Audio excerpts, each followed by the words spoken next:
എൻ്റെ പേര് എലിസബത്ത്. ഞാൻ വിഴിഞ്ഞത്ത് നിന്നാണ് വരുന്നത്. ഞാൻ ഇവിടെ വരാൻ പറ്റിയ ഒരു അവസരമെന്ന് പറയുമ്പോൾ എൻ്റെ ഒരു സുഹൃത്താണ്. കൃപാസനം എന്ന് എനിക്ക് എവിടെയാണെന്നും എങ്ങനെ പോകണമെന്ന് എനിക്കറിയില്ലായിരുന്നു. എൻ്റെ സുഹൃത്ത് ഇങ്ങനെ പറയുകയുണ്ടായി, ഞങ്ങൾ കൃപാസനത്ത് പോകുന്നു, നീ വരുന്നുണ്ടോ എന്ന്. ഞാൻ പറഞ്ഞു ഞാനും വരുന്നു. അങ്ങനെ ഞാൻ 2023 മെയ് മാസം 15-ാം തീയതി ഞങ്ങളിങ്ങോട്ട് വണ്ടിയിൽ വരികയായിരുന്നു. അപ്പോൾ ഉടമ്പടി എടുക്കണമെന്നോ എനിക്ക് ഇതിനെക്കുറിച്ച് എന്തിനാണെന്നുള്ളത് എനിക്കറിയില്ലായിരുന്നു. അവിടെ വച്ച് വണ്ടിയിൽ വന്ന് എത്താൻ സമയത്ത് എൻ്റെ സുഹൃത്ത് പറയായിരുന്നു ഉടമ്പടി എടുക്കാൻ ആഗ്രഹമുള്ളവർ എത്ര പേരാണെന്ന്. അപ്പോൾ ആ സമയത്ത് എന്തോ എൻ്റെ മനസ്സിൽ തോന്നുന്നു ഞാനും ഉടമ്പടി എടുക്കണമെന്ന്. അങ്ങനെ ഞാൻ എൻ്റെ പേരും കൊടുത്ത് അവിടെ ടോക്കൺ എടുത്ത് എനിക്ക് തന്നു. അങ്ങനെ ഞാൻ ഇവിടെ വന്നിരുന്ന് മാതാവിൻ്റെ മുമ്പിൽ പ്രാർത്ഥിക്കുകയായിരുന്നു. അപ്പോഴാണ് അവിടെ വിളിച്ച് പറയുന്നു ഉടമ്പടി എടുക്കാനുള്ളവർ 2ാമത്തെ നിലയിലേക്ക് പോകണമെന്ന്. അങ്ങനെ ഞാനും കുറച്ച് സുഹൃത്തുക്കളുമായിട്ട് അങ്ങ് പോവുകയായിരുന്നു. അവിടെ പോയും അച്ഛൻ്റെ ആ വചനം എല്ലാം കേൾക്കുകയും ഇതിനെ ഉടമ്പടിയെക്കുറിച്ചുള്ള എല്ലാം പറയുന്നത് കേട്ട് 6 നിയോഗം വയ്ക്കണമെന്ന് അതിൽ പറയുകയുണ്ടായി. അങ്ങനെ എൻ്റെ ആദ്യമായിട്ട് ഞാൻ വെച്ചത് എൻ്റെ മകളുടെ നിയോഗമാണ്. അത് മകൾ തന്നെ പറയും. എൻ്റെ പേര് ഏഞ്ചൽ ഗോമസ്. ഞാൻ UK യൂണിവേഴ്സിറ്റി ഓഫ് പോർട്സ്മൗത്തിൽ പഠിക്കുകയാണ്. സെപ്റ്റംബർ 2022 ഇൻടേക്കിലായിരുന്നു ഞാൻ UK പോയിരുന്നത്. MSc coastal and marine resource management ആയിരുന്നു എൻ്റെ കോഴ്സ്. സെപ്റ്റംബറിൽ സ്റ്റാർട്ട് ചെയ്ത കോഴ്സിന് ഞാൻ എത്തിയത് ഒക്ടോബറിലായിരുന്നു. അപ്പോൾ ലേറ്റായി എത്തിയത് കൊണ്ടും കുറച്ച് ലാംഗ്വേജിൻ്റെ പ്രോബ്ലം കൊണ്ട് ഒരുപാട് ഡിഫിക്കൽട്ടീസ് ഉണ്ടായിരുന്നു കോഴ്സ് ഫോളോ ചെയ്യാനായിട്ട്. അപ്പോൾ അതിനുശേഷം 1 ഇയർ കോഴ്സാണ്. അപ്പോൾ സെപ്റ്റംബറിൽ സ്റ്റാർട്ട് ചെയ്ത് ഏപ്രിലിൽ തന്നെ ഡെസർട്ടേഷൻ സ്റ്റാർട്ട് ചെയ്യും. അപ്പോൾ അവിടെ പഠിക്കുന്ന അവിടുത്തെ കുട്ടികൾക്ക് എല്ലാവർക്കും ഇത് നേരത്തെ തുടങ്ങണം, എങ്ങനെ കാര്യങ്ങൾ ചെയ്യേണ്ടതെന്ന് എല്ലാം അറിയാം. അപ്പോൾ നമ്മൾ ഇവിടെ നിന്ന് പോകുമ്പോൾ നമുക്ക് അക്കാഡമിക് പരമായിട്ട് കാര്യങ്ങൾ ഒരുപാട് ഡിഫറെൻ്റ് ആണ്. സോ നമുക്ക് ഒന്നും മനസ്സിലാവില്ലായിരുന്നു. അപ്പോൾ അവിടെ ആരും ഒന്നും പറഞ്ഞു തരത്തുമില്ല. അപ്പോൾ എനിക്ക് അതിനെപ്പറ്റി ഒന്നും അറിയില്ലായിരുന്നു. എല്ലാവരും പ്രൊജക്റ്റ് പ്രൊപ്പോസൽ സബ്മിറ്റ് ചെയ്തതിന് ശേഷമാണ് ഞാൻ അതിൻ്റെ ടോപ്പിക്ക് പോലും എന്ത് ചെയ്യണമെന്ന് പറഞ്ഞതെന്ന് നോക്കുന്നത്. അപ്പോൾ എനിക്ക് ആഗ്രഹമുള്ള ടോപ്പിക്കായിട്ട് ഞാൻ ചെന്നപ്പോൾ എനിക്ക് ഗൈഡ് കിട്ടിയില്ല. കുറേ പ്രശ്നങ്ങൾ നേരിടേണ്ടി വന്നു. പ്രൊപ്പോസൽ സബ്മിറ്റ് ചെയ്യേണ്ട സമയത്തിനും എനിക്ക് സാധിച്ചില്ല.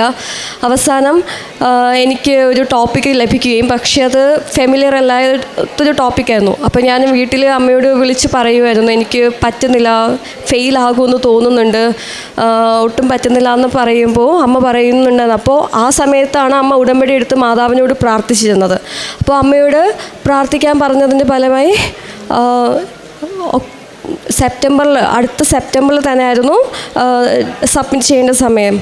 അത് സബ്മിറ്റ് ചെയ്യുകയും ചെയ്തതിന് ശേഷവും എനിക്കൊരു പേടിയും ടെൻഷനും ഒക്കെ ഉണ്ടായിരുന്നു. ജസ്റ്റ് പാസ്സെങ്കിലും ആയാൽ മതി എന്ന് ഞാൻ അമ്മയോട് പറയും, അമ്മ അതിനു വേണ്ടി പ്രാർത്ഥിക്കണമെന്ന് പറയുമായിരുന്നു. പക്ഷേ അമ്മ പറയും മാതാവിനോട് പ്രാർത്ഥിച്ചിട്ടുണ്ട്, നിയോഗം സമർപ്പിച്ചിട്ടുണ്ട്, പേടിക്കേണ്ട, എല്ലാം നല്ല രീതിയിൽ തന്നെ വരും, മോള് ജയിക്കും നല്ല മാർക്കോടുകൂടി എന്ന് പറയുമായിരുന്നു. അടുത്ത് നവംബർ എത്തിയപ്പോഴേക്കും റിസൾട്ട് വന്നു. എനിക്ക് ജസ്റ്റ് പാസ്സാകുമെന്ന് വിചാരിച്ച ആ ഡെസർട്ടേഷന് എനിക്ക് 100-ൽ 84 മാർക്ക് ഉണ്ടായിരുന്നു. അതിന് ശേഷം 2024 ജനുവരി ആയപ്പോൾ ഒരു 29-ാം തീയതി അമ്മയുടെയും പപ്പയുടെയും വെഡിങ് ആനിവേഴ്സറി ആയിരുന്നു. അന്ന് എനിക്കൊരു മെയിൽ വന്നു. ഗ്രാജുവേഷൻ പ്രൈസ് വിന്നർ എന്നായിരുന്നു ആ മെയിൽ സബ്ജക്റ്റ്. അതിൽ കൊടുത്തിരുന്നത് ആ ഡെസർട്ടേഷനിൽ ഏറ്റവും ബെസ്റ്റ് പ്രോജക്റ്റ് സ്റ്റുഡൻ്റായിട്ടും എന്നെ സെലക്ട് ചെയ്തു എന്നായിരുന്നു. അപ്പോൾ എനിക്കത് വല്ലാത്തൊരു അനുഭവമായിരുന്നു. കാരണം ടോപ്പിക്ക് എനിക്ക് സെലക്ട് ചെയ്യാൻ പറ്റിയില്ല, ഞാൻ വിചാരിച്ച ടോപ്പിക്കല്ല, ഗൈഡ് എനിക്ക് കിട്ടിയില്ല, എല്ലാവരും സബ്മിറ്റ് ചെയ്ത് കഴിഞ്ഞു, പ്രൊപ്പോസൽ ലേറ്റായിട്ടായിരുന്നു കൊടുത്തത്. പക്ഷേ ഇതെല്ലാം ചെയ്തതിന് ശേഷവും ഇതിൻ്റെ മെത്തഡോളജിയും ഞാൻ വിചാരിച്ചതൊന്നും അല്ല എനിക്ക് ചെയ്യാൻ കഴിഞ്ഞില്ല. ഒരുപാട് ചലഞ്ചസ് നേരിട്ടു. പക്ഷെ അപ്പോഴും ആ ചലഞ്ചസൊക്കെ ആയിരുന്നു ഞാൻ ഈ ഡെസർട്ടേഷനിൽ കൂടുതൽ കൊടുത്തത്. അപ്പോൾ അതിലൂടെ എല്ലാം എനിക്ക് ബെസ്റ്റ് സ്റ്റുഡൻ്റായിട്ട് വരാൻ കഴിഞ്ഞതിൽ, അതുപോലെ തന്നെ എനിക്ക് മോണിറ്ററി പ്രൈസായിട്ട് 100 പൗണ്ടും ഈ ഇതിനോടൊപ്പം തന്നെ കിട്ടിയായിരുന്നു. അതും വലിയൊരു അനുഗ്രഹമായിരുന്നു. അപ്പോൾ വലിയൊരു അനുഗ്രഹം വിജയം തന്ന മാതാവിനും നന്ദി. അതുപോലെ തന്നെ 2024 ജനുവരി 1 തീയതി എൻ്റെ ഇളയ സഹോദരി ദുബായിലാണ്. വിസിറ്റിംഗ് വിസയിലായിരുന്നു ആൾ. അപ്പോൾ ആ സമയത്ത് ആളൊരു അഡ്വഞ്ചർ ട്രിപ്പ് പോലെ ജെറ്റ് സ്കൈ ചെയ്യാനായിട്ട് അങ്ങനെ പോയി. അപ്പോൾ വീട്ടിൽ ആരോടും പറയാണ്ട് പോയതായിരുന്നു. അപ്പോൾ 1 തീയതി വൈകിട്ടാണ് പോയത്. അപ്പോൾ 2 തീയതി രാവിലെ ഒരു കോള് വരുന്നുണ്ടായിരുന്നു. അവളുടെ ഒരു കൂട്ടുകാരിയായിരുന്നു വിളിച്ചത്.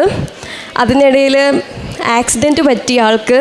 അതായത് മുൻപിന്ന് വന്ന ഒരാളെ മാറിക്കൊടുക്കുന്നതിനിടയിൽ ഇടത് ഭാഗത്ത് നല്ലപോലെ ഇടിയിട്ടി. അങ്ങനെ അപ്പം തന്നെ ആശുപത്രിയിൽ അബോധാവസ്ഥയിൽ ആ സമയത്തായി. അങ്ങനെ ഉടനെ തന്നെ ആശുപത്രിയിൽ എത്തിച്ചു. അപ്പോൾ അമ്മയോടും പപ്പയോടൊന്നും പറഞ്ഞിട്ടില്ലായിരുന്നു, കാരണം ഇത് അവർക്ക് ഉൾക്കൊള്ളാൻ ആ സമയം പറ്റത്തില്ലായിരുന്നു. അപ്പോൾ അങ്ങനെ 1-2 ദിവസം കഴിഞ്ഞതിന് ശേഷം, അവൾക്ക് ബോധം വന്നതിന് ശേഷമാണ് വീട്ടിൽ ഞങ്ങളുടെ ഒരു അങ്കിൾ വഴിയാണ് അറിയിക്കുന്നത്. എനിക്കും അമ്മയോട് പറയാനുള്ള ധൈര്യം ആ സമയത്ത് ഉണ്ടായിരുന്നില്ല. ഞാനും ഒന്നും ആ ഒരു അവസ്ഥയിലായിരുന്നില്ല. അപ്പോൾ അതിനുശേഷം അമ്മ വിളിച്ച് സംസാരിച്ചതിന് ശേഷം പിന്നെ അമ്മയും കരച്ചിലും പ്രാർത്ഥനയൊക്കെ ആയി തുടങ്ങി. അപ്പോൾ പറഞ്ഞത് ലെഫ്റ്റ് സൈഡ് റിബ്സ് വാരിയെല്ലിനാണ് പ്രശ്നം. ആൾക്ക് എഴുന്നേറ്റ് നടക്കാൻ സാധിക്കാത്ത വിധം കിടക്കുമായിരുന്നു. അതുപോലെ തന്നെ ലങ്സിൽ എയർ ബബിൾസ് ട്രാപ്പായി കിടക്കുന്നുണ്ടായിരുന്നു എന്ന് പറഞ്ഞു. എക്സ്റേയിലും സ്കാനിങ്ങിലും അതാണ് കണ്ടത്. അപ്പോൾ അത് 2 ആഴ്ചത്തെ ഒബ്സർവേഷൻ നോക്കും. അവരതിനുള്ള മരുന്ന് മൂക്ക് വഴി കൊടുക്കുന്നുണ്ടായിരുന്നു. പക്ഷേ അതിലൂടെ എയർ ബബിൾസ് പോയില്ല എന്നുണ്ടെങ്കിൽ ഓപ്പറേഷൻ ചെയ്യേണ്ടി വരും എന്നായിരുന്നു പറഞ്ഞത്. അത് കേട്ട ഉടനെ അമ്മ തളർന്നു. പിന്നെ മാതാവിൻ്റെ നേർച്ച തൈലവും തേനും ഒക്കെ അവൾക്ക് വേണ്ടി അമ്മ വീട്ടിലിരുന്ന് ശരീരത്തിൽ പുരട്ടി പ്രാർത്ഥിക്കുന്നുണ്ടായിരുന്നു. എന്നിട്ട് 10 മാതാവേ 10 ദിവസത്തിനുള്ളിൽ എൻ്റെ മകളെ നീ എഴുന്നേൽപ്പിച്ച് നടത്താണ് ഞാനൊരു ജലം ആഹാരം ഒന്നും കഴിക്കില്ല എന്ന് പറഞ്ഞ് അമ്മ അങ്ങനെ പ്രാർത്ഥിക്കായിരുന്നു. പക്ഷേ ആ 2 ആഴ്ചത്തെ ഒബ്സർവേഷൻ കഴിഞ്ഞ് അടുത്ത സ്കാനിങ്ങിൽ തന്നെ ആൾക്ക് എയർ ബബിൾസ് മാറിക്കിട്ടി. ഓപ്പറേഷൻ ചെയ്യേണ്ട ആവശ്യം വന്നില്ല, അല്ലാണ്ട് തന്നെ അത് മാറിക്കിട്ടി. അതുപോലെ തന്നെ എഴുന്നേറ്റ് നടക്കുകയും ചെയ്തു. 1 ആഴ്ചത്തെയും കൂടെ കിടപ്പിന് ശേഷം ആളെ ഡിസ്ചാർജ് ചെയ്തു. അങ്ങനെ അവൾക്ക് ഓപ്പറേഷൻ ഇല്ലാണ്ട് തന്നെ സൗഖ്യം നൽകിയ മാതാവിന് നന്ദി. 3-മതായി എനിക്ക് പറയാനുള്ളത് എൻ്റെ ഭർത്താവിൻ്റെ കാര്യമാണ്. എൻ്റെ ഭർത്താവിന് എപ്പോഴും വിട്ടുമാറാത്ത ജലദോഷമായിരുന്നു. അങ്ങനെ ഇരിക്കെ അടുത്ത ആശുപത്രികളിൽ വരുന്ന സമയത്ത് ചെന്ന് അപ്പോൾ താൽക്കാലികമായിട്ട് മരുന്ന് കഴിച്ചുകൊണ്ടിരിക്കുമായിരുന്നു. അങ്ങനെ കുറവില്ലാതെ ഒരു ദിവസം ഞങ്ങൾ പറഞ്ഞു, എന്തിനാണ് ഇങ്ങനെ? ഒരു ദിവസം മരുന്ന് കഴിച്ച് 2-3 ദിവസം കഴിയുമ്പോൾ പിന്നെ വീണ്ടും വരും. അങ്ങനെ ജോലിക്ക് പോകാൻ പറ്റാണ്ടാവും. പിന്നെ വീണ്ടും അതുപോലെ ഓരോ ദിവസവും ഈ ബുദ്ധിമുട്ട് കാരണം ഞങ്ങൾ പറഞ്ഞു, ഇനിയും അടുത്ത ആശുപത്രിയിൽ പോയി താൽക്കാലിക മരുന്ന് കഴിച്ച് സുഖപ്പെടാമണ്ട, നമുക്ക് ഒരു ഡോക്ടറിനെ ചെന്ന് കാണാം. അങ്ങനെ ഞങ്ങളുടെ അവിടെ തന്നെ അമ്പലത്തുറ എന്ന് പറയുന്ന ഒരു ആശുപത്രിയിൽ ഞങ്ങൾ ഡോക്ടറിനെ ചെന്ന് കണ്ടു, ENT കണ്ടു. അപ്പോൾ ഡോക്ടർ പറഞ്ഞു നമുക്ക് ആദ്യം ഒരു എക്സ്റേ എടുത്ത് നോക്കാമെന്ന്. എക്സ്റേ എടുത്ത് നോക്കിയപ്പോൾ ഫുള്ള് തല കവർ ചെയ്ത് മുഖം മൂക്കിൻ്റെ എല്ലാ ഭാഗവും കഫം കെട്ടിക്കിടക്കുമായിരുന്നു.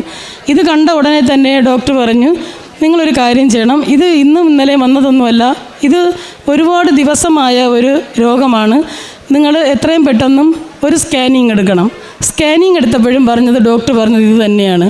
അപ്പോൾ ഇത് തല കടത്തി ചെയ്യേണ്ട ഒരു ഓപ്പറേഷനാണ്. ഇത് എന്ത് ചെയ്യണമെന്നൊന്നും അറിയില്ല, മെഡിസിൻ കൊണ്ട് തീരത്തില്ല. ഇത് കേട്ടപ്പോൾ ഞങ്ങൾ ഭയന്നു. അങ്ങനെ വീട്ടിൽ ചെന്ന് ആലോചിച്ച് വേറൊരു ഡോക്ടറെ ചെന്ന് കാണുകയും ആ ഡോക്ടർ പറഞ്ഞ പ്രകാരം ഇതേ സ്വരം തന്നെയാണ് ആ ഡോക്ടറും പറഞ്ഞത്. അങ്ങനെ ആ ഡോക്ടർ പറഞ്ഞു, ഞാൻ ഗ്യാരണ്ടി തരാം, നമുക്കൊരു ഓപ്പറേഷൻ ചെയ്യാമെന്ന്. അങ്ങനെ ഓപ്പറേഷൻ്റെ പ്രോസസ്സിങ് നടക്കുമായിരുന്നു. അങ്ങനെ ഓരോ സ്കാനിങ്ങും ഓരോ ടെസ്റ്റുകളും ചെയ്തുകൊണ്ടിരുന്നപ്പോൾ കിഡ്നിക്ക് തകരാറാണെന്നും പറഞ്ഞിട്ട് കണ്ടു. അങ്ങനെ ഞങ്ങളെ വേറൊരു ഡോക്ടറിനെ കാണിക്കാൻ വിട്ടു. ആ ഡോക്ടർ പറഞ്ഞ് മദ്യപിക്കുമോ എന്ന് ചോദിച്ചു.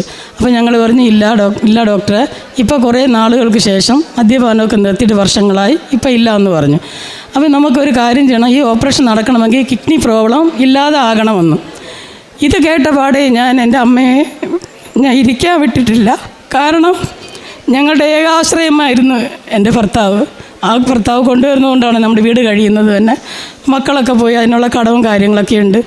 അങ്ങനെ ഞാൻ മാതാവേ, ഈ ഒരു ഓപ്പറേഷൻ നടക്കാനായിട്ട് അമ്മ മാതാവ് എന്നെ സഹായിക്കണം. കാരണം ഇത്രയും വർഷമായ ഈ രോഗം പലതരത്തിൽ ഉപദ്രവങ്ങൾ ഉണ്ടായിക്കൊണ്ടിരിക്കുകയാണെന്ന് പറഞ്ഞ് ഞാൻ കരഞ്ഞു പ്രാർത്ഥിച്ചു.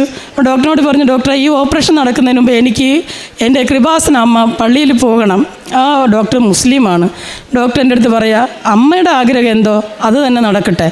ഞാനിവിടെ വന്നു അമ്മ മാതാവിനോട് പ്രാർത്ഥിച്ചു. അമ്മ മാതാവിൻ്റെ അനുഗ്രഹവും കൊണ്ട് ഞാൻ വീട്ടിൽ ചെന്നു.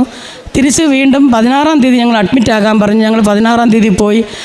ഞങ്ങൾ ഈ റിസൾട്ട് കൊടുത്തിട്ടാണ് പോയത്. ഒരു ഇതിന് വേണ്ടിയിട്ടുള്ള റിസൾട്ട് ഒന്നും കൂടി ചെയ്യണം, ചെയ്ത് നോക്കിയിട്ട് നമുക്ക് കുഴപ്പമില്ലെങ്കിൽ മാത്രം ഈ ഓപ്പറേഷൻ ചെയ്യാമെന്ന് പറഞ്ഞു. അങ്ങനെ അവിടെ പോയി റിസൾട്ട് വാങ്ങിച്ച് ഡോക്ടറെ കണ്ടു കാണിച്ചപ്പോൾ പറയുന്നത്, എന്താ സംഭവിച്ചേ? കിഡ്നിക്ക് ഒരു പ്രോബ്ലവും ഇല്ലല്ലോ. എന്തായാലും ദൈവത്തിന് ഒരുപാട് നന്ദി പറയണം മോളെ എന്ന് പറഞ്ഞ്. സത്യം പറഞ്ഞാൽ ഞാൻ ആ സമയമാണ് മാതാവിൻ്റെ ആ ഒരു വലിയ അനുഗ്രഹം എന്താണെന്ന് ഞാൻ മനസ്സിലാക്കിയത് തന്നെ. അതുപോലെ തന്നെ ആ സമയത്ത് എനിക്ക് ഒരു 4-5 വർഷം കൊണ്ട് എനിക്ക് തലവേദന ഉണ്ടായിരുന്നു. അപ്പോൾ ചെക്ക് ചെയ്യാൻ പോയപ്പോൾ പറഞ്ഞ് ഡോക്ടർ തന്നെയാണ്, ENT ഡോക്ടർ തന്നെയാണ് എന്നെ വേറൊരു ഡോക്ടറെ വിട്ടത്. ആ ഡോക്ടറിനെ ചെന്ന് കണ്ടപ്പോൾ പറഞ്ഞ് നമുക്ക് തൈറോയ്ഡ് നോക്കണം. അപ്പോൾ പറഞ്ഞപ്പോൾ തൈറോയ്ഡ് ഉണ്ടെന്ന് ഒരു 25 അത് കഴിക്കണമെന്ന് പറഞ്ഞു. തൈറോയ്ഡ്സിൻ്റെ 25 കഴിക്കണമെന്ന് പറഞ്ഞ്. തിരിച്ച് ഞാൻ പറഞ്ഞു, എൻ്റെ തലവേദന എന്താ, ഇതാ കാരണമെന്ന് പറഞ്ഞ്. ഈ മരുന്ന് കഴിച്ച് ഞാൻ അല്പ ദിവസം, അതായത് ഒരു 2-3 ആഴ്ച കഴിഞ്ഞപ്പോൾ ഞങ്ങളുടെ വീട്ടിൻ്റെ മുറ്റത്ത് ആരോഗ്യ പ്രവർത്തകർ വന്ന് ഒരു ടെസ്റ്റ് ഉണ്ടെന്ന് പറഞ്ഞു. അവിടെ എല്ലാം ചെയ്യും, നിങ്ങൾ പോകണമെന്ന് പറഞ്ഞിരുന്നു. അങ്ങനെ ഞാൻ അവിടെ പോവുകയും അവിടെ ചെന്നപ്പോൾ അവർ ഈ ടെസ്റ്റുകളെല്ലാം ചെന്ന് ഞാൻ പറഞ്ഞു എനിക്ക് തൈറോയ്ഡ് ഉണ്ട്. അവിടെ ചെന്നപ്പോഴാണ് ഡോക്ടർ പറയുന്നത്, തൈറോയ്ഡ് ഉണ്ടെന്ന് നിങ്ങളുടെ ആരാ പറഞ്ഞത്, നിങ്ങൾക്ക് തൈറോയ്ഡ് ഇല്ലല്ലോ. ഞാൻ പറഞ്ഞു തൈറോയ്ഡ്സ് ഞാൻ കഴിച്ചുകൊണ്ടിരിക്കുകയാണ്, ഞാൻ PRS ഹോസ്പിറ്റലാണ് ടെസ്റ്റ് ചെയ്തത്, ഡോക്ടറാണ് പറഞ്ഞ് എന്നെ കഴിക്കാൻ വേണ്ടിയിട്ടെന്ന്. തലവേദന അപ്രത്യക്ഷമായിട്ട് മാറി, എൻ്റെ തൈറോയ്ഡും മാറി. അങ്ങനെ ഞാൻ ഈശോയ്ക്ക് ഇവിടെ വന്ന് മാതാവിന് ഞാൻ നന്ദി പറഞ്ഞിട്ട് പോകുമായിരുന്നു. ഓരോ പ്രാവശ്യം 90 ദിവസം കൂടുമ്പോൾ കറക്റ്റായിട്ട് വന്ന് ഞാൻ ഉടമ്പടി പുതുക്കി പ്രാർത്ഥിക്കുമായിരുന്നു. അതുപോലെ തന്നെ എൻ്റെ മകന്, അവൻ ഭിന്നശേഷി, അതായത് അവന് 21 വയസ്സിൽ അവന് സുഖമില്ലാതായി, കൈ തളർന്നു പോയി, കാല് തളർന്നു പോയി, അവൻ കിടക്കുമായിരുന്നു. അവനെപ്പോഴും ജോലി ആഗ്രഹം ഉണ്ടായിരുന്നു. ഞാൻ ഇവിടെ വന്ന് ഈ പ്രാർത്ഥിച്ചതിൻ്റെ കൂട്ടത്തിൽ തന്നെ നിയോഗത്തിൽ എൻ്റെ മോൻ്റെ ഒരു ജോലിക്ക് വേണ്ടി വെച്ചിട്ടുണ്ടായിരുന്നു. എന്തു പറയാനാ, ഈ മോനെ എവിടെ ചെന്നിരുന്നാലും ജോലി കൊടുക്കത്തില്ല.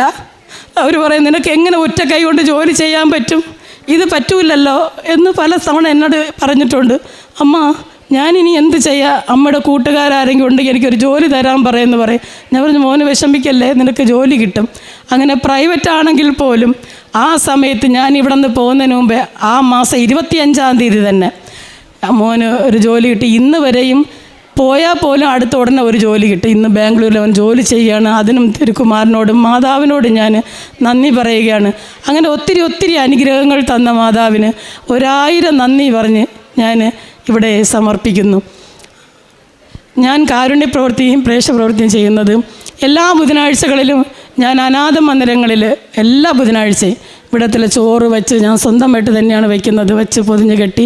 ഞങ്ങൾ ഒരു കൂട്ടായ്മയുണ്ട്. ഇവിടെ വന്ന് കൃപാസനത്തിൽ വന്ന് ഉടമ്പടി എടുത്ത സഹോദരങ്ങളെല്ലാം ഒത്തുചേർന്ന് 10, 100, 150 പൊതിയോളം എല്ലാം അടുക്കിയെടുത്ത് ഞങ്ങൾ കൊണ്ടുപോയി ക്യാൻസർ സെൻ്ററുകളിലും അതുപോലെ ഓരോ അനാഥ മന്ദിരങ്ങളിലും അമ്മമാരെയും പല സ്ഥലങ്ങളിലാണ്, ഒരു സ്ഥലത്ത് മാത്രമല്ല, ഒരു മാസത്തിൽ 2 പ്രാവശ്യം അനാഥ മന്ദിരങ്ങളും മറ്റു ദിവസങ്ങളിൽ ക്യാൻസർ സെൻ്ററുകളിലും കൊണ്ട് ഞങ്ങൾ ആഹാരം കൊടുക്കാറുണ്ട്.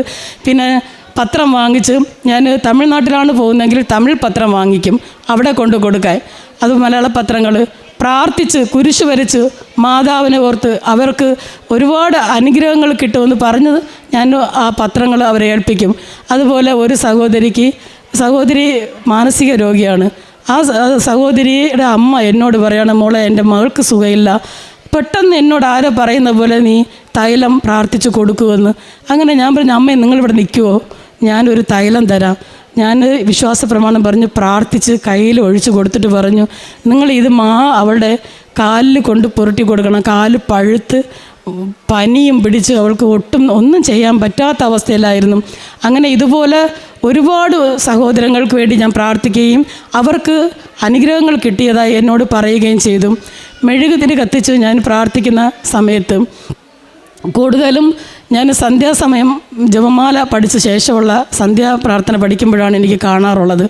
മെഴുകുതിരി ഞാൻ കത്തിച്ച് പ്രാർത്ഥിച്ചുകൊണ്ടിരിക്കുന്നത് മണി കിലുങ്ങി താഴെ വീഴുന്ന ഒരു സൗണ്ട്, അപ്പോൾ എനിക്ക് പെട്ടെന്ന് ഓർമ്മ വന്നു, ഞാൻ ഉടമ്പടി എടുക്കുന്ന സമയത്ത് ഞാൻ അങ്ങോട്ട് പോകുമ്പോൾ ഈ മണിയെ സൗണ്ടാണല്ലോ കേട്ടത്, ഇത് എൻ്റെ മാതാവിൻ്റെ മണിയാണല്ലോ എന്ന് പറഞ്ഞ് പെട്ടെന്ന് എനിക്ക് ഇത് എന്തെങ്കിലും കാണാൻ പറ്റുമോ എന്ന് പറഞ്ഞ് ഞാൻ എൻ്റെ ഫോൺ, ബൈബിൾ ഞാൻ അരമണിക്കൂർ വായിക്കാറുണ്ട്, അപ്പോൾ ഫോൺ അടുത്ത് വെച്ചിരിക്കും. അത് ഞാൻ അടിച്ചിട്ടിരിക്കും, ഇത്ര മുതൽ ഇത്ര വരെ ഞാൻ വായിക്കുമെന്ന്. അതെടുത്ത് ഞാൻ ഫോട്ടോ എടുത്തപ്പം അവിടെ ആദ്യം കാണുന്നത് യേശുവിൻ്റെ നെഞ്ചിൽ കാണുന്ന ആ രക്തം, അത് കണ്ട് വലുതായി ലവ് ചിഹ്നത്തിൽ മാറുന്നതാണ് ഞാൻ കണ്ടത്. ഞാൻ മക്കൾക്കും ഞാൻ എൻ്റെ കൂട്ടുകാർക്കൊക്കെ അയച്ചു കൊടുത്തിട്ടുണ്ട്. ഇത് വലിയ അത്ഭുതമാണ്, നീ സാക്ഷ്യം പറയണം എന്ന് പറയാറുണ്ട്. അതുപോലെ ഇപ്പോൾ 2 ആഴ്ചയ്ക്ക് മുമ്പ് നീലത്തിരി കത്തിച്ച് ഞാൻ വെളുപ്പാരാവിലെ പ്രാർത്ഥിക്കുന്ന സമയത്തും ഇതുപോലെ എനിക്കൊരു പൊട്ടൽ കേട്ട് ആളിക്കത്തുന്ന ഒരു മെഴുകുതിരി ആളിക്കത്തുന്നതായി ഞാൻ കണ്ടു.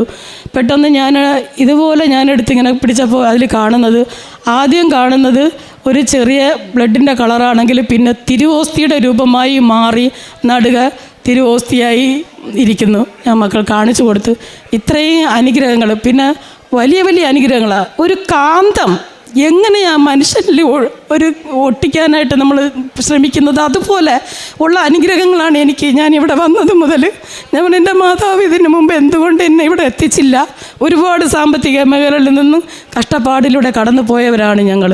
പക്ഷേ ഇപ്പോൾ എന്ത് തന്നെ വിചാരിച്ചാലും അപ്പോൾ ആ നിമിഷം എൻ്റെ അമ്മ മാതാവ് തിരുക്കുമാരൻ എന്നോടൊപ്പം ഉണ്ടാകും. എല്ലാ കാര്യങ്ങളും സാധിച്ചു തരും. മക്കൾക്ക് വേണ്ടിയിട്ടാണെങ്കിലും ആർക്ക് വേണ്ടിയിട്ടാണെങ്കിലും. പിന്നെ ഇതെല്ലാം തന്ന കുമാരനും ദൈവത്തിനും മാതാവിനും ഞാൻ ഒരായിരം നന്ദി പറഞ്ഞർപ്പിക്കുന്നു. അതിനാൽ നിങ്ങൾ അറിഞ്ഞുകൊള്ളുക, നിങ്ങളുടെ ദൈവമായ കർത്താവാണ് ദൈവം. തന്നെ സ്നേഹിക്കുകയും തൻ്റെ കൽപ്പന പാലിക്കുകയും ചെയ്യുന്നവനോട് 1000 തലമുറ വരെ ഉടമ്പടി പാലിക്കുകയും അചഞ്ചലമായ സ്നേഹം പ്രകടിപ്പിക്കുകയും ചെയ്യുന്ന വിശ്വസ്തനായ ദൈവം. ഉടമ്പടിയുടെ ദൈവം എങ്ങനെയാണ് ഉടമ്പടിയെടുത്ത മക്കളുടെ കൂടെ വസിക്കുന്ന വിശ്വസ്തനായ ദൈവമായി മാറുന്നതെന്നുള്ളത് ഓരോ അനുഭവ സാക്ഷ്യത്തിലും വ്യക്തമാവുകയാണ്. ഇവിടെ എലിസബത്ത് എന്ന മകള് തൻ്റെ കുടുംബത്തിന് വേണ്ടിയിട്ട് ഉടമ്പടി എടുക്കുന്നു. തൻ്റെ മക്കളുടെ കാര്യമൊക്കെ ഉണ്ട്. അങ്ങനെ പ്രത്യേകിച്ച് മകള് UK പഠിക്കുവാൻ പോകുന്ന മകള്, അവിടെ പ്രോജക്റ്റിൻ്റെ കാര്യമൊക്കെ ആ മകൾ തന്നെ നമ്മോട് പറഞ്ഞു. MSc coastal and marine resource management. അപ്പോൾ ആ പ്രോജക്റ്റ് ചെയ്യുമ്പോൾ അതിൽ തനിക്ക് താൻ പഠിച്ചതോ താൻ ചെയ്തതോ അല്ലെങ്കിൽ തനിക്കൊരു ഗൈഡിനെ കിട്ടുകയോ ഇതൊന്നും ചെയ്തില്ല. ഇതിനൊക്കെ പ്രോബ്ലം ആയിരുന്നു എന്നാണ് ആ കുഞ്ഞ് തൻ്റെ സാക്ഷ്യത്തിൽ പറഞ്ഞത്. അങ്ങനെയുള്ള മകളെ എങ്ങനെയാണ് ആ യൂണിവേഴ്സിറ്റിയിൽ തന്നെ ടോപ്പറാകുന്നു. ആ മകൾക്ക് കിട്ടിയ അതുപോലെ 100 പൗണ്ട് സമ്മാനം ആ മകൾക്ക് ലഭിക്കുകയാണ് ആ പ്രോജക്റ്റിന് തന്നെ. അപ്പോൾ ഇതൊക്കെ തൻ്റെ അമ്മയുടെ ഉടമ്പടിയുടെ ഫലമാണെന്ന് മകൾ പൂർണ്ണമായും വിശ്വസിച്ചുകൊണ്ടാണ് ഇപ്പോൾ UK നിന്ന് ഇവിടെ വന്ന് നിന്ന് അമ്മയോടൊപ്പം നിന്ന് സാക്ഷ്യം പറയുന്നത്. അതുപോലെ മറ്റൊരു മകൾക്കുണ്ടായ ആ അപകടത്തിൽ നിന്നുള്ള സംരക്ഷണം, ഓപ്പറേഷനൊന്നും കൂടാതെ ആ മകൾക്ക് കിട്ടുന്ന രോഗസൗഖ്യം, പിന്നീട് തൻ്റെ ഹസ്ബൻഡിന് തന്നെ കിട്ടിയ രോഗസൗഖ്യം, വർഷങ്ങളായിട്ട് ആ മകൻ അനുഭവിച്ചു കൊണ്ടിരുന്ന ഒരു വലിയ അസ്വസ്ഥതയിൽ നിന്നാണ് ആ മകന്, അത് ആരും കണ്ടുപിടിച്ചു പോലുമില്ല. എന്നാൽ ഉടമ്പടി എടുത്തതിന് ശേഷമാണ് ഇതൊക്കെ ഡോക്ടേഴ്സ് തന്നെ ഡയഗ്നോസിസ് ചെയ്യുകയും അതിന് ആ മകനും എങ്ങനെയാണ് സൗഖ്യം ലഭിക്കുന്നത്. തൻ്റെ ഭിന്നശേഷിയുള്ള മകന് കിട്ടിയ ജോലി, ഒരിക്കലും ജോലി കിട്ടില്ല എന്ന് പറഞ്ഞ ആ മകൻ ഇന്ന് ബാംഗ്ലൂരിൽ നല്ല ഒരു ജോലിക്ക് അർഹനായി ജോലി ചെയ്യുന്നു. അപ്പോൾ ഈ അമ്മ ഇവിടെ പറയുകയുണ്ടായി, ഞാനിവിടെ വരാൻ താമസിച്ചല്ലോ, വളരെ വൈകിയാണല്ലോ ഞാനിവിടെ എത്തിയത്. പിന്നീട് നാം തിരുവചനത്തിൽ കേട്ടതുപോലെ എങ്ങനെയാണ് തലമുറകളോട് വിശ്വസ്തത കാണിക്കുന്ന അചഞ്ചലനായ ദൈവം ഈ കുടുംബത്തെ എങ്ങനെയാണ് സംരക്ഷിക്കുന്നത്. അതായത് ഈ മകള് തൻ്റെ മെഴുകുതിരി കത്തിക്കുമ്പോൾ ആ മെഴുകുതിരിയിൽ ഇവിടെ ഉടമ്പടി എടുക്കുവാൻ നാം അൾത്താരയിലേക്ക് കയറുമ്പോൾ പ്രദക്ഷിണമായിട്ട് വരുമ്പോൾ കേൾക്കുന്ന മണിയൊച്ച കേൾക്കുന്നു. ഇതൊന്നും ഇവിടെ ആദ്യമായിട്ട് പറയുന്നതല്ല. ഈ മണിയൊച്ചയുടെ കാര്യവും അതുപോലെ അമ്മയുടെ സാന്നിധ്യവും സുഗന്ധാഭിഷേകവും അമ്മയുടെ സ്വരവും ഒക്കെ കേൾക്കുന്നതൊക്കെ എത്രയോ സാക്ഷ്യങ്ങളാണ് നമുക്കുള്ളത് യൂട്യൂബിൽ. അങ്ങനെ തനിക്ക് തൻ്റെ അമ്മ തൻ്റെ കൂടെയുണ്ട്. അങ്ങനെ കൂടെ ഉണ്ടാകുന്നത് വെറുതെയൊന്നുമല്ല. ഇവിടെ ഈ മക്കൾ ചെയ്യുന്ന കാര്യമുണ്ട്. അതായത് ഉടമ്പടിയെടുത്ത മക്കൾ തന്നെ ഉടമ്പടി ഒരു കൂട്ടായ്മയായിട്ട് അവർ മാറ്റുകയാണ്. എല്ലാ ബുധനാഴ്ചയും താൻ എന്ത് ചെയ്യുന്നു, എത്ര പൊതി ചോറ് തങ്ങൾ ക്യാൻസർ സെൻറ്ററുകളിൽ അതുപോലെ തന്നെ രോഗികളായി കിടക്കുന്നവർക്ക് ഇവർക്കൊക്കെ കൊണ്ടുപോയി കൊടുക്കുന്നു. അതുകൊണ്ടാണ് വിശുദ്ധ മത്തായിയുടെ സുവിശേഷം 5:47 തിരുവചനങ്ങൾ അരുളി ചെയ്യുന്നുണ്ട്, വിശേഷവിധിയായി നിങ്ങൾ എന്താണ് ചെയ്യുന്നത്? അതായത് വിജാതീയർ ചെയ്യുന്ന സഹോദരങ്ങളെ മാത്രമേ നിങ്ങൾ അഭിവാദനം ചെയ്യുന്നുള്ളൂ. വിശേഷവിധിയായിട്ട് നിങ്ങൾ എന്താണ് ചെയ്യുക? ഈ വിശേഷവിധിയാണ് ഈ മകള് ഇപ്പോൾ ഇവിടെ നമ്മോട് പങ്കുവെച്ചത്. തങ്ങൾ എന്താണ് ഉടമ്പടി എടുത്തവരൊക്കെ തന്നെ തങ്ങൾ കൂട്ടായിട്ട് തങ്ങൾ ചെയ്യുന്നതെന്നുള്ളത്. പിന്നെ എങ്ങനെയാണ് കർത്താവ് ഇവരെ കൈവിടുക? കർത്താവിന് ഇവരുടെ കൂടെ നിൽക്കുന്ന ആ ഒരു അനുഭവം ഈശോ ഇവർക്ക് കൊടുക്കും. അതാണ് അമ്മയും ഈശോയും കൂടി നടത്തുന്ന യാത്ര. ആ യാത്രയാണ് ഇന്ന് ഈ കുടുംബത്തിലൂടെ നടക്കുന്നത്. ഉടമ്പടിയെടുത്ത ഓരോ മക്കളിലൂടെയും നടക്കുക. നമുക്ക് നമ്മുടെ ജീവിതത്തിലേക്കും ഈശോയെ ക്ഷണിക്കാം. ഉടമ്പടി എടുത്തത് കൊണ്ട് ഈശോ നമ്മുടെ വീട്ടിലേക്ക് വരണമോ വേണ്ടയോ എന്ന് തീരുമാനിക്കാനുള്ള സ്വാതന്ത്ര്യം നമുക്കുണ്ട്. അമ്മയെയും ഈശോയെയും കൂടെ കൊണ്ടുപോകേണ്ടത് നാമാണ്. അതിൻ്റെ സ്വാതന്ത്ര്യം നമുക്കാണുള്ളത്. നാം ക്ഷണിച്ചാൽ മാത്രമേ അമ്മയും ഈശോയും വരികയുള്ളൂ. ഉടമ്പടി എടുത്തത് കൊണ്ട് നമ്മുടെ കൂടെ വരണമെന്നില്ല. നമുക്ക് ആ ഒരു വിശേഷവിധിയായിട്ട് ചെയ്യുന്ന കാര്യങ്ങൾ ചെയ്ത് ഈശോയെയും അമ്മയെയും കൂടെ കൂട്ടുന്നവരാകാം. കരങ്ങളടിച്ച് ഈശോയെ മഹത്വപ്പെടുത്താം. അമ്മയ്ക്കും ഈശോയ്ക്കും നന്ദി പറയാം.